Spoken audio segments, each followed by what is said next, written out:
Alright, I'm going to show you what I'm doing. I've got a job where I've got to do some flooring, and the boards are, some of them are 9 inches wide, which is too wide for a 10-inch miter saw to cut through. So, and I've got to cut, I've got to cut these flooring boards in different spots and make sure they're square and so on and so forth. So I'm making up this little contraption here. Start with a piece of 2x12. This one is 22.5 inches long, simply because that's what I have. And a couple of 2x6s. Got the center and mark the center on both of these. So now I'm going to attach both of these strips of wood. Then I'm going to make a couple rails. This is a bed frame. You find these things in the garbage all the time. Whenever I see them, I pick them up. I consider them the 2x4s of metal.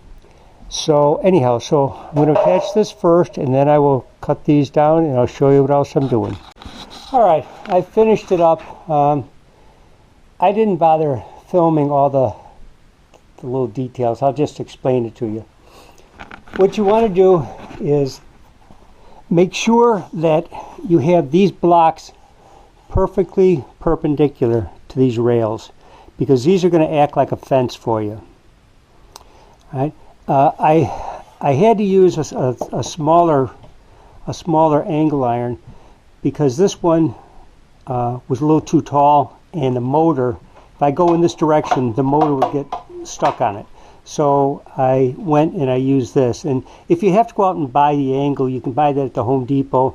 The aluminum is a whole lot easier to use than the metal, but the metal is usually free at the curb. So after you drill the holes out in the metal, you want to countersink them so that the screws go a little below the surface so your saw doesn't get hung up on them. And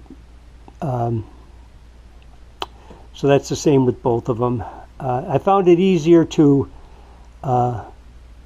countersink it first and then drill the holes, because the bit had a tendency to try to wander off if you do it the opposite way. And let's see what else.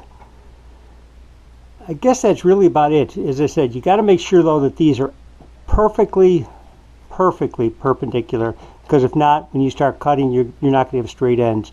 Now, the other thing you want to do is this is the equivalent of an outfeed table. All it does is it keeps the wood at the same height when you're cutting it. So you just lay it, lay it right next to it. Now everything is nice and flat.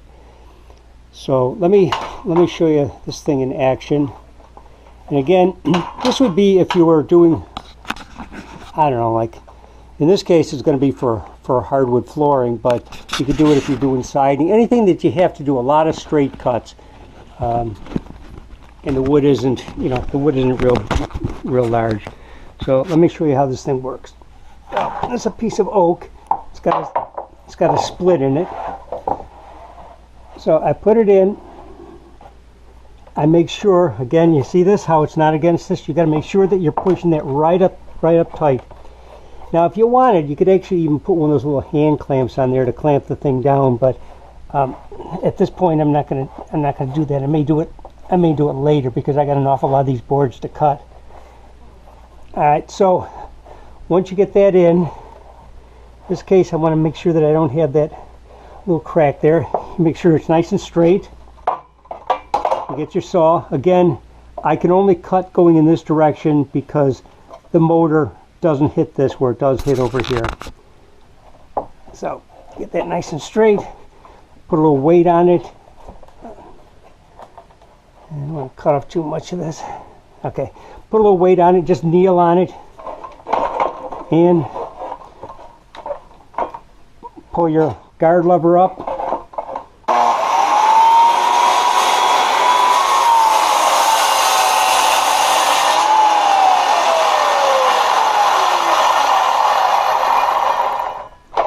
And that's all there is to it.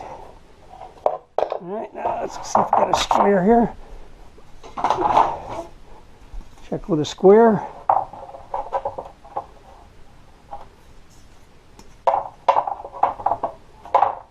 Okay, there you go. nice and square.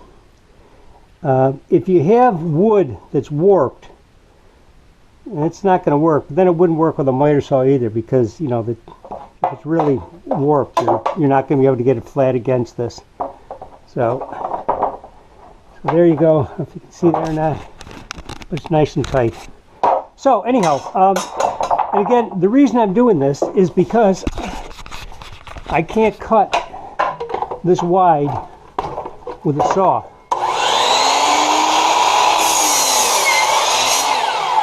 I mean, it's almost, but not quite.